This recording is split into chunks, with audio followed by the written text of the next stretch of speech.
Hello guys and welcome back to another FPL video. Today we're going to activate my wildcard chip and we're going to prepare an initial draft and some template to follow along those 2 weeks during the international break. I know that the game week is not done yet, but I'm going to start preparing around the transfers because several price drops are expected, several price rises are expected as well, so we need to follow everything and we need to start getting ahead of the curve. So, if you want to follow me and if you want to be part of the community, don't forget to subscribe to the channel. By the way, today, on the time of upload, is my birthday, so I'm going to do a giveaway. In order to participate in the giveaway, you have to be, first of all, a subscriber to the channel, and secondly, you have to leave a comment in the comment section, of course, and whatever you want to say, hi, congratulations, happy birthday, whatever. Next week on the 17th video, most probably, I will be drawing the winner and I will be giving him the award. The award is a Zoom session with me, one-on-one. We're going to talk about FPL, we're going to talk about fantasy, and we're going to talk about his team, what his plans are. We can talk about UCL fantasy as well. Whatever he wants to talk about, we're going to schedule something, we're going to get in touch. But yeah, I know that it's not the biggest of prices, but I wanted to do something to you guys for my birthday. So yeah, let's dive into the wildcard, and if you want to participate, don't forget to subscribe and don't forget to leave down a comment. Now let's dive in. When I tend to do a wildcard, what I tend to do is always to start building my draft and seeing what's going to look like, what I plan to do, what I plan to approach, and how I plan to approach it. So when I activate my wildcard, I follow some simple rules. First of all, I need to prepare core of players that is going to be there no matter what. I'm going to give them time to develop, and they're going to be ticking points week in and week out, no matter the fixture, no matter the opposition, no matter the form that they're in, they're going to be that good, and I think that they're going to tick those points off. Secondly, I've noticed that having a squad that is 15 playing players, it's good to have, but those players need to be cheap that are on your bench, because I'm in a predicament where currently I own players at the ranks of Smith Rowe and Rogers. Both I want them to play, but I cannot bench either of them. I have basically 8, not to say equal attackers, but every week I'm like, who should I bench? Why should I bench this guy? Should I at all bench him? And that's not ideal.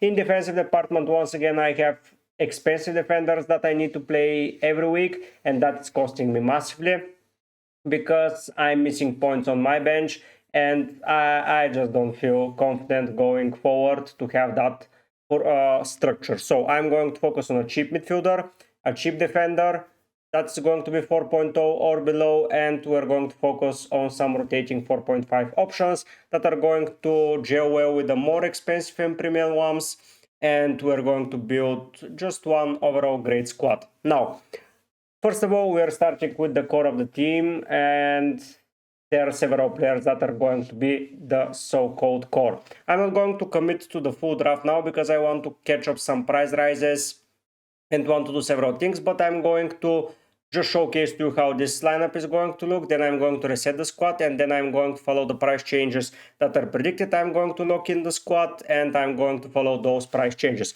So for example, I want for my core player by the name of Mohamed Salah. This guy just passed over the 100 points. He's over 20 points the second player. This guy has been amazing, and my biggest regret is selling him. I bought him, brought him in for game week 1, then sold him, and since selling him in game week 6, he has delivered in almost every fixture, and 1, 2, 3, 4 of those 6 it has been double digits. So the mistake that I made is selling him, and I'm not going to keep doing that mistake, and I'm going to get him back. Most probably this evening I'm getting Mohamed Salah back, as he will be rising in price. Another player that is going to be considered the core of my team is Cole Palmer.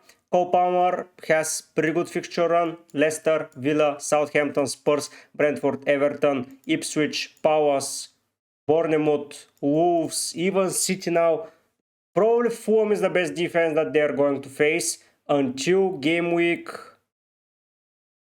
29. So going without a Chelsea asset seems dangerous, so I'm going to pick Cole Palmer. The third and final player that is going to be core in attack, that is going to be Brian Mbeumo. This guy, I know that Wissa is back and I know that Wissa has been getting some of the attacking returns, but still this guy keeps delivering points, and I cannot go without him. He's on pens, he's almost playing full 90 minutes week in and week out. The fixtures are not the greatest offensive-wise, but honestly, Everton, Leicester, Villa, Newcastle, Chelsea are conceding. Okay, Forest is good. Brighton, then Arsenal is bad, but after that, it's a mixed bag of fixtures, but still, Brian Mbeumo is just an amazing player, and I can see myself holding him until the end of the season. Now, we've got the core players in attack, and then we're going to add the core player in defense, and that player is going to be Gabriel. I know that Gabriel seems like a strange option to go as he has not delivered, but Arsenal are going to go and pick up some points, and I think Gabriel is going to be a very important part of those points, and I think that going forward Gabriel is going to be a pretty solid option, and I can hold him basically until game week 27, as after that they face Liverpool later on in the season. City is in 24, but this game may not be played. Oh no, it will be played. But yeah, I can bench him there. He did well last time around. He faces Chelsea. The hardest game on the horizon, honestly, is against Forest. But still, I would rely on Gabriel against Forest. So yeah, Gabriel is returned into the squad, and that is the core of my team. Now, I know the several positions where and several teams that I want to target, and I'm going to discuss it with you how I'm going to target them. So first of all, I need a Liverpool defender as they have been playing amazingly well, and I'm not going to be moving away of that, and that defender is going to be Konate. He's cheap, he's reliable, he can be benched in weeks like game week 13 or game week 17 when they play the harder oppositions, but I can even play him in those fixtures as well. So Konate is coming in. I know that I'm a massive fan of Trent, but now he picked up a slight injury. Then Van Dijk is a little bit more expensive than Konate. Robertson is not as nailed. While Konate has been getting the clean sheet points, not as good on the bonus as the other defenders, but for 5.3 you're just paying for those clean sheets, and that's a pretty cheap price to pay. Now, there are three teams that I want to target massively in the defensive department. One of them is Newcastle. No, not Newcastle, sorry, Nottingham Forest. If you look at the fixture difficulty rating, it's not looking that good. Apart from Ipswich, then it's looking tough, guys. I would have to admit it's looking really tough. But they have been playing so well that I might even consider keeping them, like relying against United, relying against Villa, relying against Brentford. I can see myself doing that, but I don't know. I'm quite hesitant, and I may go and find a better solution in defense. Another option that I have been considering massively is a Chelsea defender. I know that game week 13 and game week 15, probably 16 as well, are a little bit questionable, but against Leicester, against Southampton, against Everton, and even against Fulham, I can see myself playing their players, and I'm here deliberating, should I go for a defender or should I go for the goalkeeper? The goalkeeper from Chelsea is for now Sanchez, and I'm not a very big fan of him because he got his points basically into fixtures, and after that it has been blanks. But on the other side, Cowell, if we go, he's their starting defender. They have not been getting on the most amazing of returns, and their defensive performance have been awful, but as a rotating player on the defensive department, and me being able to use him against Leicester, against Southampton, against Everton, I know they're all away, but honestly, which defense is looking good, I cannot tell you right now. So Cowell is another player that I might consider. Another player that I want to consider is Ait Nouri. This guy has been so offensive. They just kept a clean sheet. I think it's their first one, or am I mistaken? No, I think it's their first one, but their fixtures are looking very likely of a return. I know that he's on 4 yellows, so I have to be careful, but even if he receives a yellow card, I have a cover from Konate or from Cowell that I can go for, and I'm just going to go for Ait Nouri. I'm not here for the clean sheets.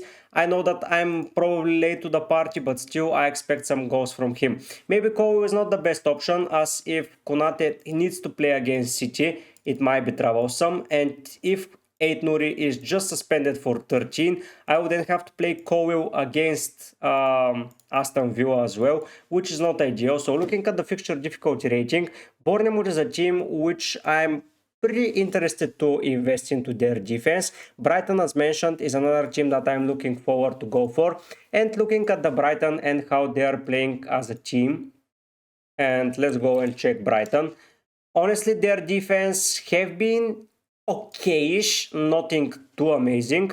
So the way here to do is to go for Brighton and to look at their lineup. So looking at the lineup, Van Hecke has been a staple in every defense so far. I don't know if he has been benched.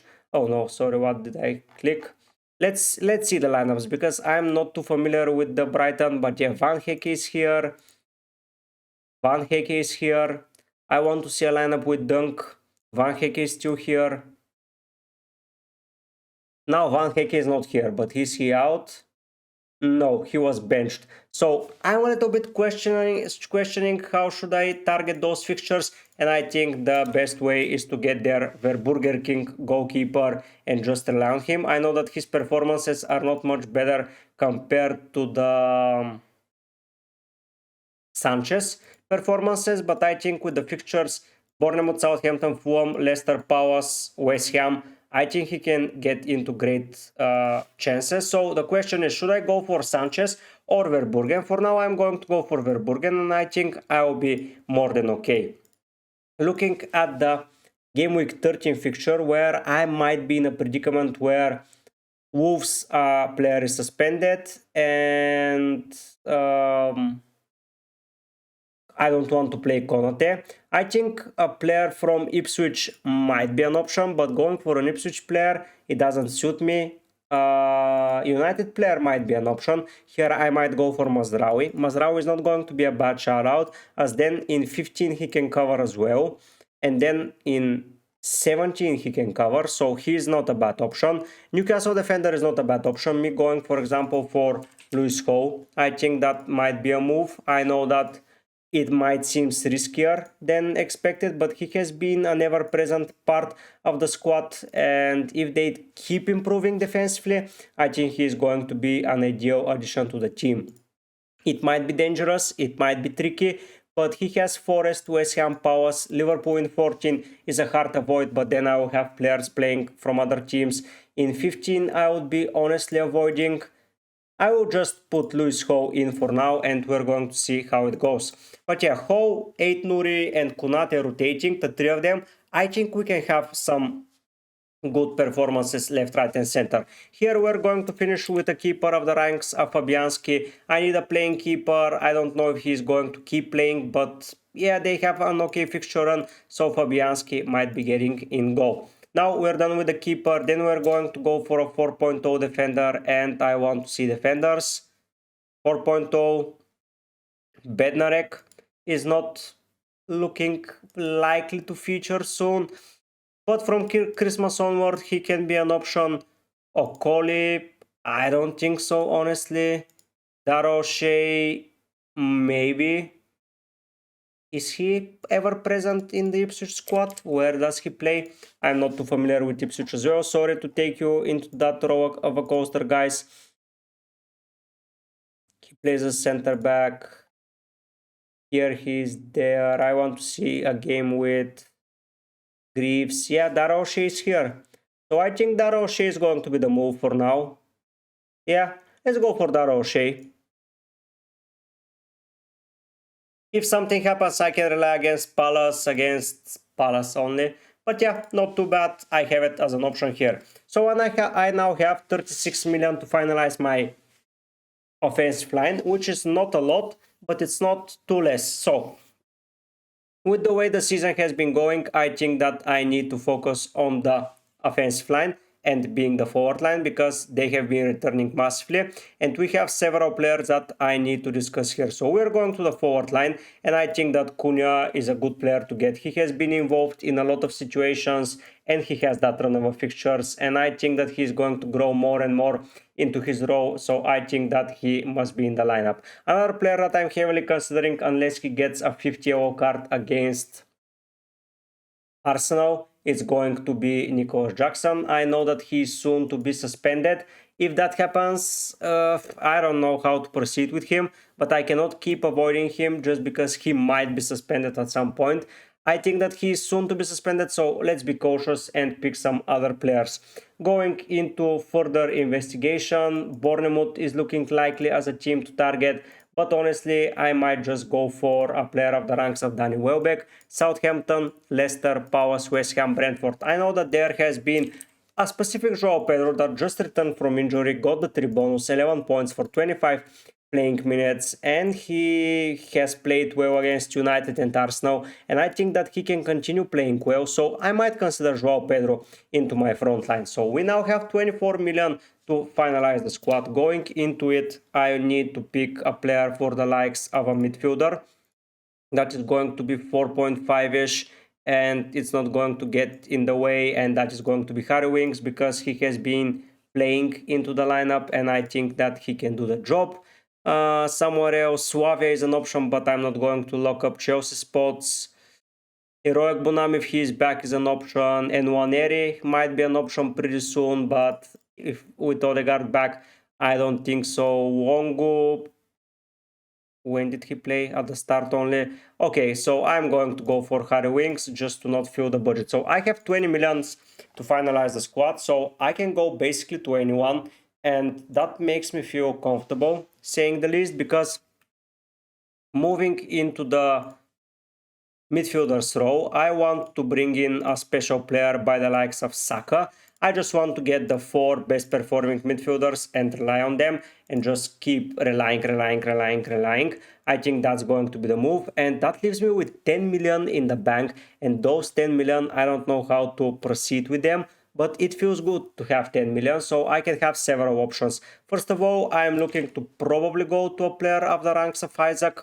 If it's not, like, he can target West Ham, he can target Palace against Liverpool. Okay, it's not that good, but Brentford, Leicester, Ipswich, Aston Villa, I think Isaac will be the move. I think that he has been the most popular player in the beginning of the season, and now he's getting back into form. So moving to Isaac might be a move. I know that I'm going without Wood, which might be a serious mistake, but honestly, I don't feel like going for Wood, and I have a budget to always switch João Pedro if Wood keeps delivering. I know that Wood is nailed, he is blah blah blah blah, all those great stuff, but honestly, guys, I think that this squad is a vibe. I don't know what you think. I have 1, 2, 3, 7 penalty takers.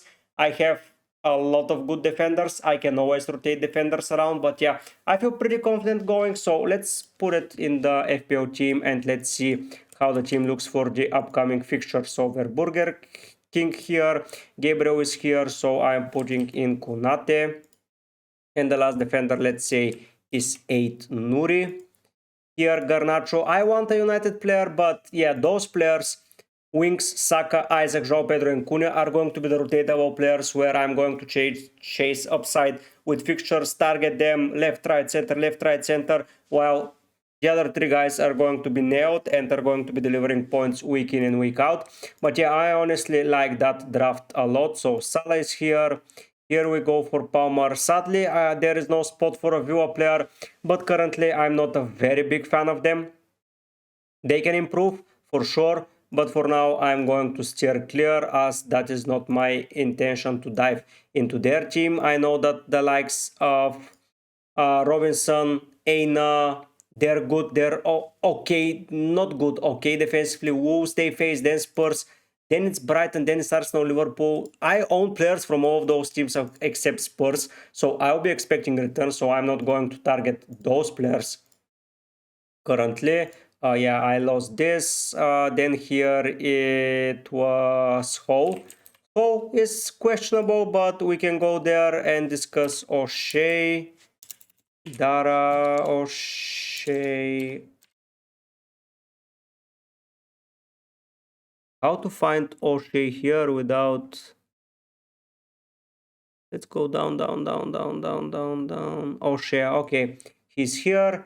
And the final midfielder here is going to be Winks. I can go for a more expensive midfielder, but honestly, I will get into more dangerous positions. If I do that, I am not a fan of spreading the budget so much. I will have Captain Salah. I will have Isaac. Yeah, basically I feel pretty confident with that lineup. Yeah, Saka against Forest, I do not expect a lot of returns, but Arsenal need to pick up the pace and they need to start delivering. I can always swap this player for another Arsenal defender and that will be it. And that will be completely done with the defense. But that would mean that I will need another 4.0 defender, honestly, or just to rotate Kunate with him, which might be a vibe, and Ho might leave for Saliba, for example. I don't know the price of Saliba currently, 6 million, so I'm a little bit short, but if I do the price changes right, I might be able to afford it. I can replace Fabianski with a non-playing keeper, as I soon expect Fabianski not to be a playing keeper. But yeah, looking for Game Week 12, I look okay. Game Week 13, if I go, I put in Ho against Palace. Okay, I like it. I can rely on O'Shea to get me some points if something happens. Salah, Palmer, and Bumo. Here, I think, no, Aston Villa face Chelsea, so this is good. Then here, we just swap them. So yeah, Newcastle is going to be a tricky team to own, but maybe a double Arsenal defense is going to be the vibe. I don't know, I just don't want to lock so many player points there. Daroshay can cover 8 Nuri if he's suspended, so I'm okay. Game week 15, Everton, West Ham, Fulham, Brentford I have as an option. Yeah, I don't need to rotate here, and then I will need to keep fourth. That's my fourth transfer here saved, and maybe so only injuries to the better guys will persuade me to leave it. But honestly, I feel pretty confident into the team. So yeah, I think that will be the team. So for now, this is the initial lineup. I know I can change hold to someone else. I may need to find some defensive shenanigans. So yeah, for now, remember the team. This is how it's going to look most probably on my wildcard draft. And now let's go and chase some upside with the price changes. Because if we go and see the list, and I've opened a price change predictor. Tonight, Mo Salah is rising in price and I need to bring him in immediately. If we look at the transfers, a player that is probably going to rise pretty soon is Semenyo. I don't know if I'm going to go for Semenyo, but might be an option to go for Semenyo just to cover the price rise. Wissa is a player that deserves a shout out, and I might be bringing Wissa tonight in order to lock up that price rise. Ho is pretty soon rising, so I will bring Ho no matter what happens. It will be, yeah, Welbeck. I'm not too much interested in Welbeck. Cunha, I will protect as well. Fabianski, I will add to the team. So Konate probably will be added, but it gets too much defensive coverage. We'll see how we're going to cover it, but yeah, a lot of players. And then if we switch the target, Haaland needs to be sold. Yeah, I brought him for 15.3. 15 million, so he is going to be selling for 15.1, which is not the end of the world, but I want to cover that Palmer is not going to be brought in as he will be dropping in price, which means then I will be getting him for a drop price. Gabriel, I'm not losing any money currently, like 6.1, it's okay. Foden, Rogers, I will sell. No, I will keep because if he drops, he's in the price range. That's why I got him for 5.1. Good thinking of me. McNeil, blah, blah, blah, blah. Dubravka, Cole might be dropping, so that might be good for me. I thought that Smith Rowe was dropping, but maybe because of his performance tonight, he's now not near a drop. Yeah, he's going on the upside. Lewis is going down, so yeah. Let's start removing some players and let's start bringing the most important ones. So Henderson is gone and I'm getting Verburgen King because why the hell not? Bentley is gone and Fabianski is in because I want to protect the price. Lewis is gone because he's going to drop. Trent is gone because I don't want him currently in the squad. Smith Rowe is gone. Son is gone. Haaland is gone. And Vardy is gone. So those players are gone. I'm immediately bringing in Salah. I'm immediately bringing in Joao Pedro. Because I don't want his price to drop, to get up. I'm immediately bringing in Cunha.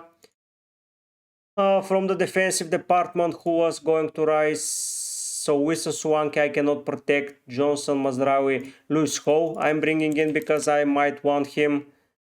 And the other player was 8 Nuri. Is 8 Nuri close of a price range? Not so much, but I would say that I will be going for him. Let's put him into the squad. And here the last player honestly is going to be Palmer or Saka. What's the condition of Saka? He's going to be price rising soon, and the latest player is going to be Palmer, who I'm not bringing in. Semenyo, should I just lock his price currently? I don't know, but why the hell not? Like, I'm expecting Garnacho to rise. Rogers, I don't know if I'm keeping. Smith Rowe, I'm not keeping either way. I know that offensively their fixtures are not the worst. Fulham-wise, those three, I can see them scoring, but yeah, I'm not risking it. And I don't want to keep Smith Rowe instead of Saka. I have 17 million, so let's protect Semenyo for now. If I want to add him, I will just have him.